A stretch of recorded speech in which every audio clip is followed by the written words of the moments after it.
একটা বাইক কেনার আগে অনেক কিছু মাথায় রাখতে হয়, কিন্তু সঠিক তথ্য না থাকার কারণে ভুল হওয়ার সম্ভাবনা অনেক বেশি থাকে। সো আজকে 7টা টপিক নিয়ে কথা বলবো, যেই 7টা টপিক যদি আপনি ফলো করেন তাহলে একটা ভালো বাইক আপনি নির্বাচন করতে পারবেন। তাহলে চলুন আজকের ভিডিওটা এখান থেকে শুরু হচ্ছে। আজকের ভিডিওটা যদি আপনি দেখেন তাহলে অন্ততপক্ষে এতটুকু শিওর থাকেন আপনার বাজেট, ব্র্যান্ড এবং যত কিছু আছে এই 7টা বিষয় যদি আপনি ফলো করেন তাহলে একটা ভালো বাইক নির্বাচন করতে পারবেন। তাহলে চলুন ভিডিওটা শুরু করি উইদাউট কোনো ইন্ট্রোতে। প্রথমেই যে বিষয়টা নিয়ে কথা বলবো সেটা হচ্ছে বাইকের বাজেট। আপনার বাজেটের উপর ভিত্তি করে আপনি বাইকের মডেল এবং বাইকের ফিচার নির্ধারণ করতে পারবেন। সো একটা বাইকের বাজেট আপনি কীভাবে সিলেক্ট করবেন? দেখেন, আগে আপনার বুঝতে হবে যে আপনি কোন পারপাসে বাইক কিনবেন।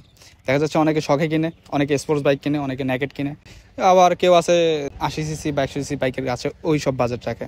এখন আপনার বাজেট কোন বাইকের এবং আপনি কোন বাইক কিনতে চান এটার উপর নির্ধারণ করে আপনার বাইকের প্রাইসটা সিলেক্ট করতে হবে।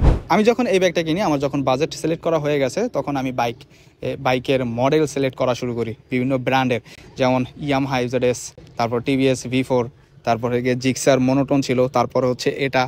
তো আমার বাজেট ছিল 2 লাখের একটু উপরে, ঠিক আছে। সো তখন আমি চিন্তা ভাবনা করি যে আর কিছু টাকা বাড়িয়ে আসলে এই বাইকটা কিনি, কারণ এই বাইকটা আমি যখন নেই তখন আমি এই বাইকটা টেস্ট ড্রাইভ দিই এবং বাইকের উপরে বসি। সো বাইকের সাথে আমাকে খুব ভালো মানায় এবং আমি দেখি যে আসলে ডেলি লাইফে এবং আমার লাইফস্টাইলের সাথে এই বাইকটা যায়। যেহেতু আমার পারপাস ছিল শখের, আমার এটা শখের বাইক, আমি শখে কিনেছি। সো এরপরে আমি যেই জিনিসটা সব থেকে বেশি গুরুত্ব দিচ্ছি সেটা বাইকটা আসলে আমার সাথে কীভাবে যায়। 2 নম্বরে আমি যে বিষয়টা নিয়ে কথা বলবো সেটা বাইক কেনার উদ্দেশ্য কী। এখন বহুত মানুষের বহুত উদ্দেশ্য থাকতে পারে, আপনার উদ্দেশ্য কী এটা আপনার নিজের আগে সিলেক্ট করতে হবে। আপনি যদি দৈনিক ইউজ করে থাকেন একটা বাইক, দেখা যাচ্ছে আপনি 50 থেকে 60 কিলো বা 100 কিলো রাইড করবেন দৈনিক, তাহলে অবশ্যই আপনার মাইলেজের বিষয়টা মাথায় রাখতে হবে বেশি, এবং কমফোর্ট তো ভাই ডেফিনেটলি।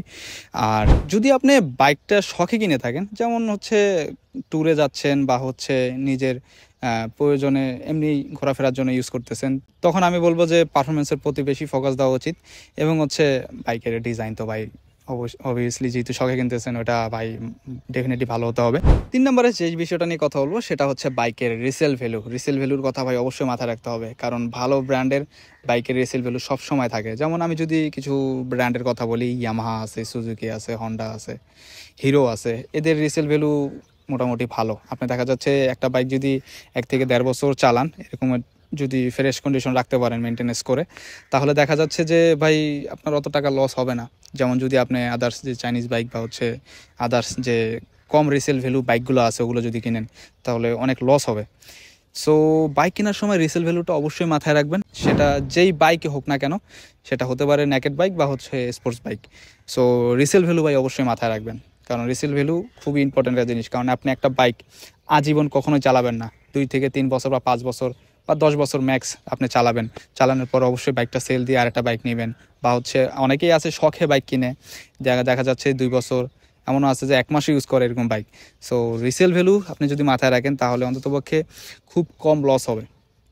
ডেফিনেটলি নতুন বাইক কেনার পরে সেল করতে গেলে একটু কমে সেল করতে হয়।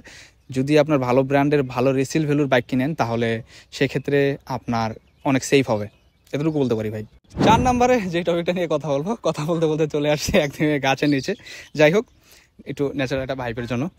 সো 4 নম্বরে যে বিষয়টা নিয়ে কথা বলবো, বাইকের পারফরমেন্সের কথা যদি মাথায় আসে তাহলে প্রথমে আপনার রাখতে হবে বাইকের ক্যাপাসিটি, মাইলেজ, পারফরমেন্স, এক্সেলারেশন, এই গুরুত্বপূর্ণ বিষয়গুলো আসলে মাথায় রাখতে হবে। সো আপনি যদি হাইওয়েতে বেশি রাইড করে থাকেন তাহলে অবভিয়াসলি হায়ার সিসি বাইক এবং টপ স্পিডের বাইক আপনার নির্বাচন করতে হবে। যদি আপনি সিটিতে রাইড করে থাকেন তাহলে একটু কম সিসি বাট মাইলেজের গুরুত্বটা বেশি দিতে হবে। 5 নাম্বার বাইকের ফিচার অ্যান্ড সেফটি।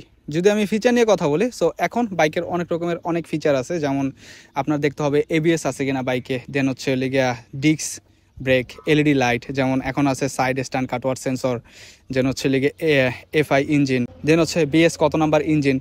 সো এইসব যে ছোট ছোট ফিচার আছে, এইসব ছোট ছোট ফিচারগুলো আপনার মাথায় রাখতে হবে। বাইকের সেফটি অ্যান্ড ফিচারগুলো আপনার বাইকের শুধু দাম বাড়ায় না, এগুলো আপনার ডেইলি লাইফ ইউজে অনেক হেল্প করে। যেমন বাইকে যদি ABS এবং ডিস্ক ব্রেক থাকে, এগুলোর গুরুত্ব একটু বেশি দেন। এই বেটা তুই বড়ি খাস, এখানে কন্টেন্ট স্টার্ট হয়ে গেছে। ও আচ্ছা, তো 6 নম্বর বিষয়টা নিয়ে যেটা কথা বলবো, আগে পুরোটা খেয়ে নিই। 6 নম্বরে যে বিষয়টা নিয়ে কথা বলবো সেটা বাইকের টেস্ট রাইড এবং রিভিউ। বাইক কেনার আগে অবশ্যই টেস্ট রাইড দিয়ে নেবেন, সেটা হোক শোরুমে হোক বা শোরুমের বাইরে। ফ্রেন্ডের হতে পারে বা হচ্ছে কোনো রিলেটিভ। সোজা বাংলা কথা হচ্ছে ভাই, টেস্ট ড্রাইভ দিয়ে দেন হচ্ছে বাইক নেবেন। যেই বাইকগুলো আপনি নির্বাচন করবেন, যেই বাইকগুলো আপনি সিলেক্ট করবেন, হইতে পারে সেই বাজেটের ভিতরে 3-4টা বাইক আপনি সিলেক্ট করছেন, সেই 3-4টা বাইকই আপনি একটা একটা করে টেস্ট রাইড দেন। সেটা হোক শোরুমের ভিতরে বা শোরুমের বাইরে, যেখানে পান সেখানে টেস্ট রাইড দিয়ে, অবশ্যই টেস্ট রাইড দিয়ে বাইকটা নেবেন। এবং হচ্ছে বাইকের রিভিউ, পারফরমেন্স রিভিউ একমাত্র পাবেন ইউটিউবে।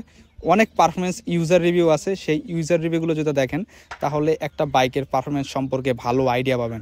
তাহলে আমি বলবো যে ইউটিউবে বহুত ভিডিও আছে, ইউজার রিভিউ বহুত আছে, যেই বাইকটাই নেন না কেন। কারণ পপুলার যে বাইকগুলো আছে, Gixxer, Suzuki, RTR, V4, Yamaha, যেই বাইকগুলোই আছে না কেন, ওগুলার অহরহর ইউটিউবে ইউজার রিভিউ আছে। ইউজার রিভিউগুলো দেখেন, ছোট ছোট চ্যানেলে যে ইউজার রিভিউগুলো আছে ওদের দেখেন, তাহলে ভিডিওগুলো যদি আপনি দেখেন তাহলে অন্তপক্ষে ওই বাইকটা সম্পর্কে, যে বাইকটা আপনি নির্বাচন করেছেন, ওই বাইকটা সম্পর্কে ভালো একটা আইডিয়া পাবেন। সো অবশ্যই টেস্ট রাইড এবং রিভিউ দেখে বাইক নির্বাচন করুন এবং হচ্ছে বাইকটা সম্পর্কে আরও বিস্তারিত জানুন। 7 নম্বরে যে বিষয়টা নিয়ে কথা হলো, সেই বিষয়টা হচ্ছে বাইকের মেনটেনেন্স এবং সার্ভিস। মেনটেনেন্স এবং সার্ভিসের কথা যদি আমি বলি, কিছু স্পেশাল বাইকের ব্র্যান্ড আছে যারা স্পেশাল সার্ভিস দিয়ে থাকে, এবং কিছু স্পেশাল বাইকে স্পেশাল পার্টস আছে যেগুলো হচ্ছে ভাই অত বেশি অ্যাভেলেবল না, তারপরে হচ্ছে দামও বেশি থাকে। এই জিনিসগুলো মাথায় রাখতে হবে। আগে আপনার জানতে হবে যে কোন বাইকের স্পেশাল পার্টস পাওয়া যায় এবং হচ্ছে কোন বাইকের পার্টস খুবই অ্যাভেলেবল। এবং বাইকের সার্ভিসিং ভাই, বাংলাদেশে যে কয়টা অফিসিয়াল সার্ভিস বলে, আসলে তারা অফিসিয়াল ওই নামে হলেও তারা হচ্ছে কাজে ঠন। এই মাছি সরো, ভিডিও করতেছি, মাছিগুলো খুব ডিস্টার্ব করতেছে। সো কথা হচ্ছে বাইকের যে সার্ভিসিংয়ের যে বিষয়টা আছে, আমি বলবো যে নতুন বাইক যখন আপনি কিনবেন বাংলাদেশ থেকে, তখন সার্ভিসিংয়ের যে বিষয়টা আছে ওটা টোটালি মাথা থেকে ঝেড়ে দেন। কারণ বাংলাদেশে যে সার্ভিসিং মানে সার্ভিস দেয়, মানে বাইকের অফিসিয়াল সার্ভিস দেয়, ওগুলো নামে মাত্র অফিসিয়াল, বাট হচ্ছে ভাই আমি কাজের কিছুই দেখি না। সো মেনটেনেন্স এবং সার্ভিস এই বিষয়গুলো মাথায় রাখা অবশ্যই দরকার। কারণ একটা বাইক আপনি অনেক দিন ধরে ব্যবহার করবেন, সেটা হোক 6 মাস, 1 বছর, 2 বছর, 5 বছর, যাই হোক না কেন। সো মেনটেনেন্সের ব্যাপারটা আপনার মাথায় রাখতে হবে। কারণ বাইকের যত ভালো মেনটেনেন্স করবেন আপনার বাইকটা তত ভালো থাকবে। এবং সার্ভিস সব জায়গা থেকে করাবেন না, সার্ভিস ভালো জায়গা থেকে করানোর চেষ্টা করবেন সবসময়। এবং parts, genuine parts, authentic parts লাগানোর চেষ্টা করবেন সবসময়। কারণ বাংলাদেশে ভাই ডুপ্লিকেট পার্টসের অভাব নাই, খুবই ভরা। ঠিক আছে, সেখান থেকে অরিজিনাল পার্টস খুঁজে বের করতে মাঝে মাঝে প্রফেশনালদেরও আসলে মানে ঘাম ঝরে যায়, এমন একটা অবস্থা আর কি। তো যাই হোক, এই মেনটেনেন্সের ব্যাপারগুলো, এই 7টা জিনিস যদি আপনি মাথায় রাখেন তাহলে আশা করি একটা ভালো বাইক আপনি নির্বাচন করতে পারবেন। সো এই ছিল 7টা বিষয়। এবং এখন যে কথাগুলো বলবো সেই কথাগুলো আমার লাইফের এক্সপিরিয়েন্স থেকে কথাগুলো বলবো। যারা এই 7টা টপিকে ভিডিও স্টার্ট করেছিলেন দেখা হয়ে গেলে আপনারা চলে যান। এখন যে কথাগুলো বলবো এগুলো হচ্ছে আমার লাইফের এক্সপিরিয়েন্স থেকে আমি কথাগুলো বলবো। এখন শুধুমাত্র তারাই দেখবেন যারা আমাকে পছন্দ করেন এবং আমার ভিডিও পছন্দ করেন। তাহলে চলুন আমার লাইফের এক্সপিরিয়েন্সগুলো আপনাদের সঙ্গে একটু শেয়ার করি। অনেক তো 7টা বিষয়ে কথা বললাম, এখন আমার লাইফ এক্সপিরিয়েন্স থেকে কিছু কথা বলি। যখন আমি বাইক কিনবো তখন আমার বাজেট আমি সিলেক্ট করি, এবং হচ্ছে বাইকের পারফরমেন্স থেকে শুরু করে, ডিজাইন থেকে শুরু করে এভরিথিং, মানে এতক্ষণ মানে যেসব বিষয়গুলো বকবক করছি। সো আমি যখন আমার বাজেটটা ঠিক করি তখন আমার বাজেট ছিল অলমোস্ট 2 লাখ 2.5 লাখ টাকার ভিতরে।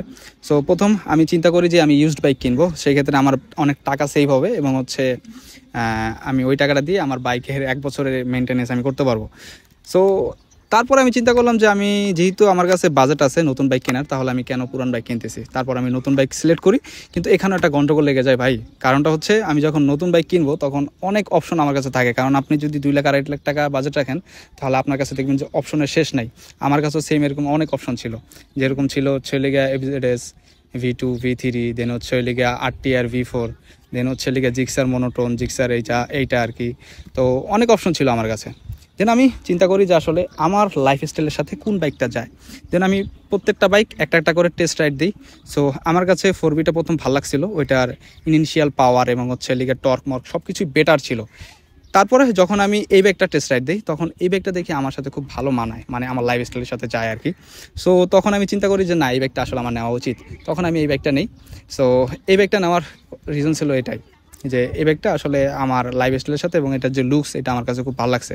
ভাই দিন শেষে আমি বলবো সব বাইকই ভালো, সব বাইকই মানে যার যার জায়গা থেকে সে বেস্ট।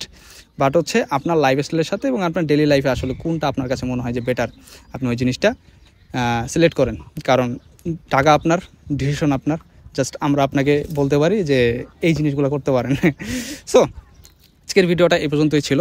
কোনো কিছু যদি আপনার মনে হয় যে ভুল হয়েছে আমার কিছু বলার, তাহলে সেটা কমেন্ট করে জানাতে পারেন। এবং কোনো ইম্পর্টেন্ট কথা যদি মিস হয়ে থাকে সেটাও আমাকে কমেন্ট করে জানান, ওই কমেন্টটা আমি পিন করে দিব, তাহলে আমার যে অডিয়েন্স আছে তারা ভালোভাবে দেখতে পারবে এবং জানতে পারবে। সো আজকের ভিডিওটা এই পর্যন্তই ছিল, কেমন লাগলো সেটা কমেন্ট করে জানান। আর দেখা হচ্ছে পরবর্তী কোনো ভিডিওতে, ততদিন ভালো থাকবেন, টেক কেয়ার, আল্লাহ হাফেজ।